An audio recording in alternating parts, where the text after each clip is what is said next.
Last week saw the start of a new docu-soap on Channel 4. It's set in the Damson Dean Hotel in the Lake District. We got to see what really goes on behind the scenes at the average English hotel, with manager Wayne Bartholomew having to cope with teaching his staff the simplest of things. Tucked away in the picturesque setting of the Lake District is the Damson Dean. Hello. A typical three-star holiday hotel. What name is this, please? Mr. Farmouth, Mr. and Mrs. Farmouth. It has a suave owner. I would say that we cater for Mondeo man. We cater for the ordinary visitor. And like any quintessentially English hotel, the staff are mainly from Eastern Europe. Together, they cater for the great British public. This is nowhere near the right room there in our house. Who come here for a break, bringing all their baggage with them. If you say that once more, right, it's over. Please welcome manager of the Damson Dean, Wayne Bartholomew. Lovely to meet you, Wayne. Thank you very much. So, Great to be here. how did the Damson Dean get chosen? Well, you know, we have quite a few characters at the Damson Dean, and I think when we sent our application form through, something in it must have jumped out, and maybe it was me, maybe it was the dog, maybe it was Amos, but we sent little clips in, and they came round, loved what they seen, and here we are. This is not a small hotel. You've got 40 rooms. And how many cameras around the hotel? Well, there was about 55, 60 cameras based all over the hotel, in guest bedrooms, also in my caravan, also in staff bedrooms. So there was nothing, nowhere to hide. No, well, what's the rule about cameras in bedrooms? Are they turned off? Or can you control them? Well, you know, everybody was given a remote control.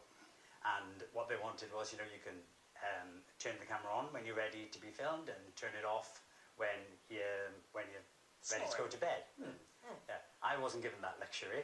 They forgot to give me my remote control for some reason, but and I think some guests forgot to turn the camera off. Some guests didn't want to turn the camera off, so... Really? How exciting. We won't see those back in the footage. I think there's a little bit of... but that's what the show is about. That is giving you that glimpse into people's lives. And what about the customers? Do they say, no, I don't want to be part of this. Take that camera out of my room. I've come for a holiday. No. Well, they're all loving it. Most of the customers really were quite happy to be filmed, either as background or some people actually chose to tell their story on camera. Well, one of the most romantic stories we have is a little proposal. Have a look at this. Elizabeth? You got to stand there, you can't stand there, you got to stand there. I've got to do the bit, I've got to do the proper bit. Come on. You got to stand there. You got to stand there. 2 seconds, 2 seconds. I've got to go down on one knee. Hold on, stand there. Stand there. Elizabeth? Will you marry me? Of course, yeah. Oh. I take it that was a yes then. Oh, that was you arriving with the champagne. Just on time. That cork was popped on cue. Oh, and so obviously you were all choreographed for that. And the picture she was holding, that was Will You Marry Me, was it? That was Dan. He'd had in a light pen, he'd written Will You Marry Me, and had his photograph taken with it, and it was a fantastic moment for them.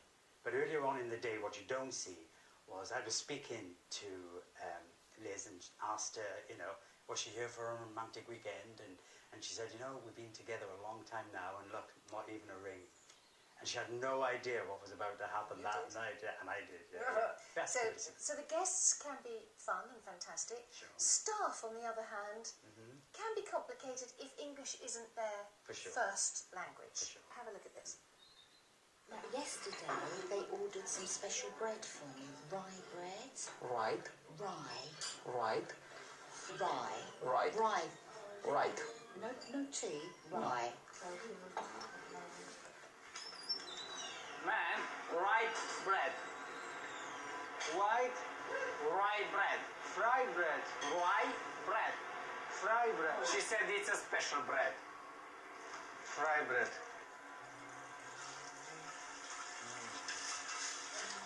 Yeah, and I want the white serviettes now, please, on the top shelf.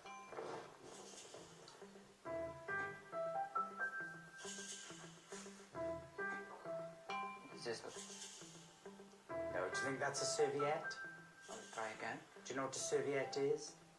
I'm thinking you don't. There should be in there. White ones, top shelf. White, same as the tablecloths. Okay? That's square. There you go.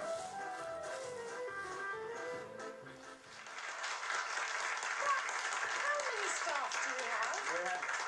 We have over 20 staff. Yeah.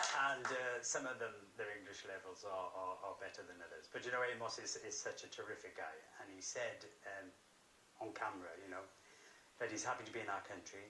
And he said that everything is possible under this sky. And I was so touched. And, you know, it's a nice thing for somebody to say. Until I realised what he said was, everything is possible under this sky.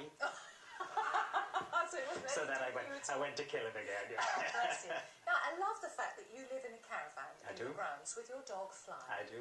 It's a really nice caravan. It has all the things that I need for everyday life, and I have the most fantastic view of the Lake District, so it has everything. If you wanted to travel around a little bit, we've got something even better. I want you to come over here, because this is called the Cutie Van.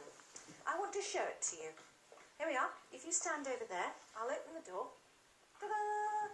This caravan is the width of an armchair.